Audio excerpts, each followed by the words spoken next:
SSC পরীক্ষা আগামী 7 এবং 14 তারিখ, কিন্তু এই পরীক্ষার আগেই বলা হচ্ছে নাকি প্রশ্ন বিক্রি হচ্ছে। এই অভিযোগ করছেন কে? রাজ্যের বিরোধী দলনেতা শুভেন্দু অধিকারী। তিনি বলছেন 50,000 টাকায় প্রশ্ন বিক্রি করা হচ্ছে। সেই অডিও রেকর্ডও নাকি তিনি পেয়েছেন, এমনটাই দাবি করছেন রাজ্যের বিরোধী দলনেতা।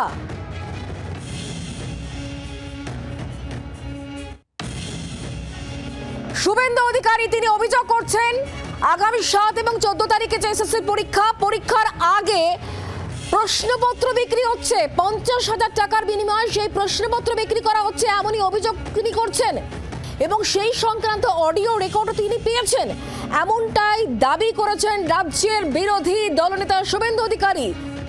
যেখানে সুপ্রিম কোর্ট ইতিমধ্যেই বলে দিয়েছে এই পরীক্ষা যাতে স্বচ্ছভাবে হয় তার দায়িত্ব অবশ্যই এসএসসি কে নিতে হবে।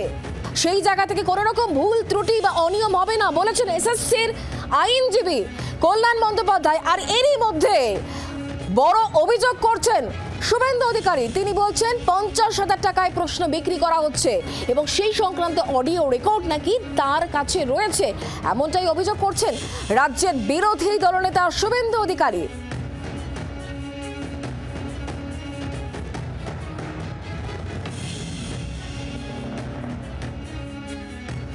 প্রশ্ন বিক্রি করবে, আমি অডিও রেকর্ড পেয়েছি। 50,000 টাকায় প্রশ্ন পাওয়া যাচ্ছে। বসিরহাট থেকে আমি অডিও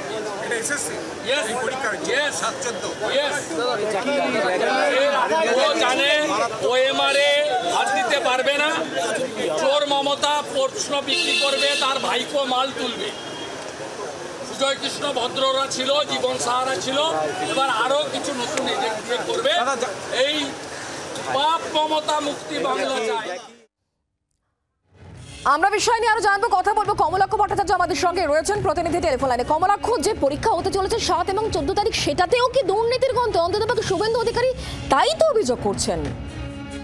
দেখো, শিক্ষক নিয়োগ দুর্নীতি ইস্যুতে ফের এই শুভেন্দু অধিকারীর বক্তব্য বা তার এই বিস্ফোরক অভিযোগ, তা নিয়ে এই মুহূর্তে রাজ্য রাজনীতি আরো একবার উত্তাল হতে চলেছে। গতকালই আমরা দেখেছি যে বিরোধী দলনেতা তিনি এই অভিযোগ তুললেন এবং তার পাশাপাশি মুখ্যমন্ত্রী মমতা বন্দ্যোপাধ্যায় ধনধান্য অডিটোরিয়ামে এই চাকরি বঞ্চিত চাকরিহারা তাদের প্রতি মানবিক আশ্বাস দেখিয়েছেন। এই দুয়ে মিলে এই মুহূর্তে বলা যেতে পারে বঙ্গ রাজনীতি উত্তপ্ত। গতকাল বিধানসভা থেকে বেরিয়ে তিনি এই যোগ্য চাকরি প্রার্থী যারা রয়েছেন তাদের প্রতিনিধিদের সঙ্গে শুভেন্দু অধিকারী দেখা করেন এবং সেই সময় কিন্তু এই বিস্ফোরক অভিযোগ তোলেন যে ফের যে নিয়োগ পরীক্ষা হতে চলেছে এসএসসির জন্য, সেই প্রশ্নপত্র বিক্রি হবে।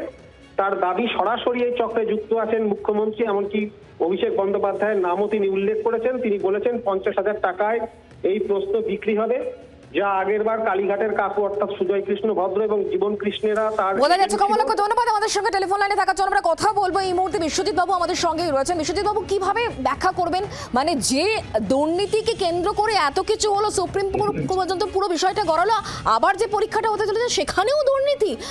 অন্ততপক্ষে শুভেন্দু অধিকারী যার যার নাম উল্লেখ করছেন, যা বলছেন, তাতে তো সেটাই মনে হচ্ছে। দেখবেন যে দুর্নীতির যখন অভিযোগ উঠেছিল তখন শুভেন্দু অধিকারী তৃণমূল কংগ্রেসই ছিলেন, পরবর্তীকালে বিরোধী দলে এসে এই অভিযোগগুলো তুলছেন।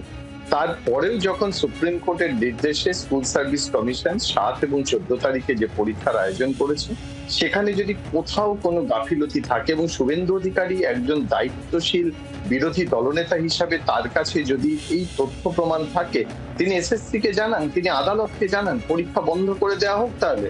কিন্তু যদি তার কাছে তথ্য প্রমাণ না থাকে, রাজনৈতিকভাবে মাঠ গরম করার জন্য তিনি একথা বলেন, সেটা কিন্তু অনভিপ্রেত, সেটা উচিত নয়। কারণ এখানে যোগ্য চাকরি প্রার্থীদের ভাগ্য রয়েছে। আমরা কেউই চাই না যে যোগ্য চাকরি প্রার্থীরা এতদিন ধরে চাকরি করছিলেন তারা বঞ্চিত হবেন। এই পরীক্ষার মাধ্যমে তাদেরকে সুনিশ্চিত করা, তাদেরকে আবার চাকরি দেওয়া এবং পুরো পদ্ধতিটা যাতে দ্রুত হয়, সুপ্রিম কোর্ট সেই কথা বলেছেন।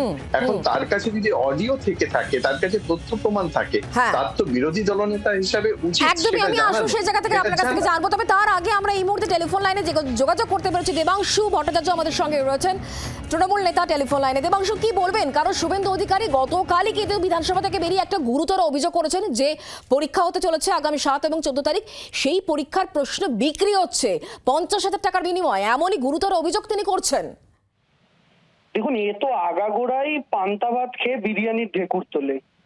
এ তো আগাগোড়াই এরকম হাঁক ডাক দেয়, এই আছে ওই আছে বলে, মাসের হুমকি দেয়, এই মাসে সরকার পড়ে যাবে, ওই মাসে এই হয়ে যাবে ওই হয়ে যাবে। আলটিমেটলি কিছু কি দেখেছেন আপনারা কোনোদিন? এই যে বলছে 50,000 টাকায় প্রশ্ন বিক্রি হচ্ছে, তাহলে আমার প্রশ্ন বিক্রিটা কি ও করছে? বিক্রিটা কি বিজেপির কেউ করছে? তো জানলো কি করে কত টাকায় বিক্রি হচ্ছে? ওর কাছে কেউ বিক্রি করেছে নাকি ও কিনতে গেছিল? ও কিনতে গেছিল না ওর কেউ বিক্রি করছে? ও জানলো কি করে? ওর কাছে যদি অডিও থেকে থাকে, সেই অডিওতে কারা রয়েছে? ও কেন প্রকাশ করছে না অডিওটা প্রকাশ করুক। অডিওর ক্যারেক্টার কারা? ওর কাছে যদি এত খবর থেকে থাকে, ওই অডিওটা নিয়ে কেন কোর্টে যাচ্ছে না? পরীক্ষা তো সুপ্রিম কোর্টের নির্দেশে হচ্ছে, কেন সুপ্রিম কোর্টে যাচ্ছে না অডিওটা নিয়ে? কেন প্রেস কনফারেন্স করে আপনাদের সামনে রাখছে না? এই সমস্ত উল্টোপাল্টা কথা বলে পরীক্ষার্থীদের মনে নতুন করে সংশয় তৈরি করাই হচ্ছে শুভেন্দু অধিকারীদের কাজ।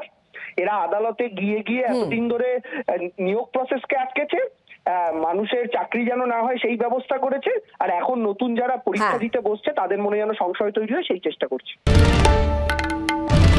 বাংলার আওয়াজ, বাঙালির আবেগ, জি 24 ঘন্টা।